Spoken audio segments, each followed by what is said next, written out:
नमो नमः आप सभी सदस्यों को मेरी तरफ से। तो आइए आज हम आपको बताते हैं कि मनुष्य बार बार जन्म क्यों लेता है, फिर मरण क्यों होता है, इसका क्या कारण है, बार बार धरती पर आता है फिर चला जाता है। आइए जानते हैं। एक बार द्वारकानाथ श्री कृष्ण अपने महल में दातुन कर रहे थे। रुक्मणी जी स्वयं अपने हाथों में जल लिए उनकी सेवा में खड़ी थी। अचानक द्वारकानाथ हंसने लगे। रुक्मणी जी ने सोचा कि शायद मेरी सेवा में कोई गलती हो गई हो, इसलिए द्वारकानाथ हंस रहे हैं। रुक्मणी जी ने भगवान श्री कृष्ण से पूछा, प्रभु आप दातन करते हुए अचानक इस तरह हंस क्यों पड़े? क्या मुझसे कोई गलती हो गई है? कृपया आप मुझे अपने हंसने का कारण बताएं। तब श्री कृष्ण बोले, नहीं प्रिय, आपकी सेवा में त्रुटि होना कैसे संभव है? आप ऐसा ना सोचें, बात कुछ और है। रुक्मणी जी ने कहा, आप अपने हंसने का रहस्य मुझे बता दें तो मेरे मन को शांति मिल जाएगी, अन्यथा मेरे मन में बेचैनी बनी रहेगी। तब श्री कृष्ण ने मुस्कुराते हुए रुक्मणी जी से कहा, देखो वह सामने एक चींटी के पीछे कितनी तेजी से दौड़ा चला जा रहा है। वह अपनी पूरी ताकत लगाकर चींटी का पीछा करके उसे पा लेना चाहता है। उसे देखकर मुझे अपनी माया शक्ति की प्रबलता का विचार करके हंसी आ रही है। रुक्मणी जी ने आश्चर्यचकित होते हुए कहा, वह कैसे प्रभु? इस चींटी के पीछे चींटे के दौड़ने पर आपको अपनी माया शक्ति की प्रबलता कैसे दिखाई गई? भगवान श्री कृष्ण जी ने कहा, मैं इस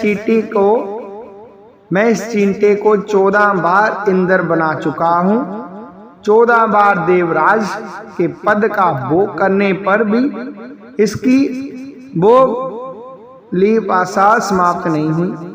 ये देखकर मुझे हंसी आ गई। इंद्र की पदवी को भोग जोनी है। मनुष्य अपने उत्कृष्ट कर्मों से इंद्र तत्व को प्राप्त कर सकता है। 100 अश्वमेध यज्ञ करने वाले व्यक्ति इंद्र पद प्राप्त कर लेता है, लेकिन जब उनके भोग पूरे हो जाते हैं तो उसे पुनः पृथ्वी पर आकर जन्म ग्रहण करना पड़ता है।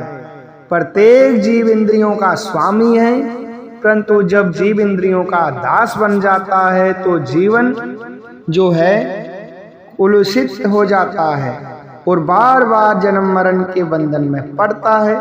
वासना ही पूर्व जन्म का कारण है। जिस मनुष्य के जहाँ वासना होती है उसी के अनुरूप ही अंत समय में चिंतन होता है और उस चिंतन के अनुसार ही मनुष्य की गति ऊंच नीच योनियों में जन्म होता है। अंत में वासना को ही नष्ट करना चाहिए। वासना पर विजय पाना ही सुखी होने का उपाय है। भगवान कहते हैं कि जब आपकी मृत्यु होती है उस समय आप अपने मन में क्या विचार करते हैं। जैसे कोई विचार करता है कि मैं भगवान का नाम लूं तो उसे बहुत अच्छा फल मिलता है। कोई सोचता है कि मैं अब गांव के लोग हैं तो कुछ सोचते हैं, कोई कुछ सोचता है। भगवान कहते हैं जब मरण समय होता है उस समय जैसे आप अपने मन में सोचते हैं वैसा ही आपको जन्म मिलता है। ठीक है। संसार का मोह छोड़ना बहुत कठिन है।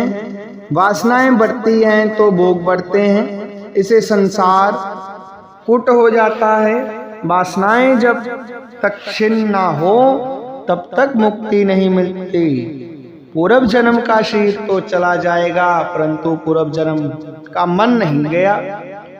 नास्ति तृष्णा सम दुखम, नास्ति त्यागा सम सुखम, सर्वान कामान परित्यागे ब्रह्म ओयाम कल्पते। कहते हैं कि तृष्णा के समान कोई दुख नहीं है और त्याग के समान कोई सुख नहीं है। समस्त कामनाओं मान बढ़ाई स्वाद शौकीनी सुख भोग आलस्य आदि का परित्याग करके केवल भगवान की शरण लेने से ही मनुष्य ब्रह्मा बाप को प्राप्त हो जाते हैं। आप सभी खुश रहें, स्वस्थ रहें, व्यस्त रहें, मस्त रहें। ऐसी हम मनोकामना करते हैं। तो ठीक है।